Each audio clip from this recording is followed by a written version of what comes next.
अर्जी, एक पिता की इमोशनल कहानी। एक मौके पर एक पिता ने अदालत में दाखिल होकर अपने बेटे के खिलाफ शिकायत दर्ज की, केवल इस बात के लिए कि उसे हर महीने का खर्च मिलना चाहिए। जज साहब ने बुजुर्ग पिता को समझाते हुए कहा, यह तो आपका हक है, इसके लिए सुनवाई की क्या जरूरत है। बूढ़े पिता ने कहा, मुझे पैसों की कोई कमी नहीं है, फिर भी हर महीने अपने बेटे से खर्च लेना चाहता हूँ। जज साहब ने हैरानी से पूछा, आप इतने धनी होते हुए भी अपने बेटे से पैसे लेने की क्या आवश्यकता है आपको। फिर बूढ़े पिता ने कहा, आप मेरे बेटे को अदालत में बुलवाएंगे तो आपको बहुत कुछ पता चल जाएगा। जज साहब ने बेटे से कहा कि आपके पिताजी आपसे हर महीने खर्चा लेना चाहते हैं। अदालत में बेटे ने कहा, मेरे पिताजी तो बहुत अमीर है, उनके पास पैसों की कोई कमी नहीं है। जज साहब ने कहा, यह तो आपके पिता की मांग है। पिता ने जज साहब से कहा, आप मेरे बेटे से कहिए कि वह मुझे हर महीने 50 रुपए देगा और वह भी अपने हाथों से, इसके लिए बिल्कुल भी देरी नहीं करेगा। फिर जज साहब ने बूढ़े पिता के बेटे से कहा, आप हर महीने 50 रुपए बिना देरी किए उनके हाथों में देंगे। अदालत यह आपको हुक्म देती है। मुकदमा खत्म होने के बाद जज साहब बूढ़े पिता से पूछे, आप बुरा मत मानना,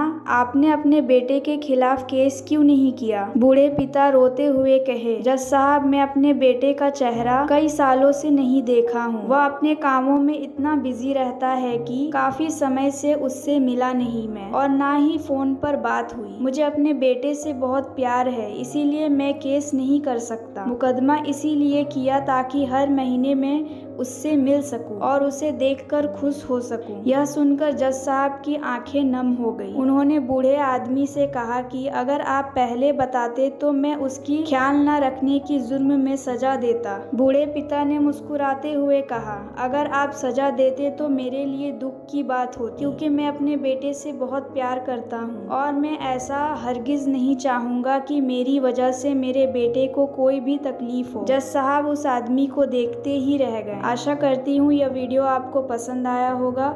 इस वीडियो पर आपकी क्या राय है हमें कमेंट कर ज़रूर बताएं। वीडियो पसंद आया हो तो लाइक और शेयर करना बिल्कुल ना भूलें। चैनल पर नए हो तो चैनल को सब्सक्राइब जरूर कीजिए। वीडियो देखने के लिए, कहानी सुनने के लिए आपका बहुत बहुत धन्यवाद।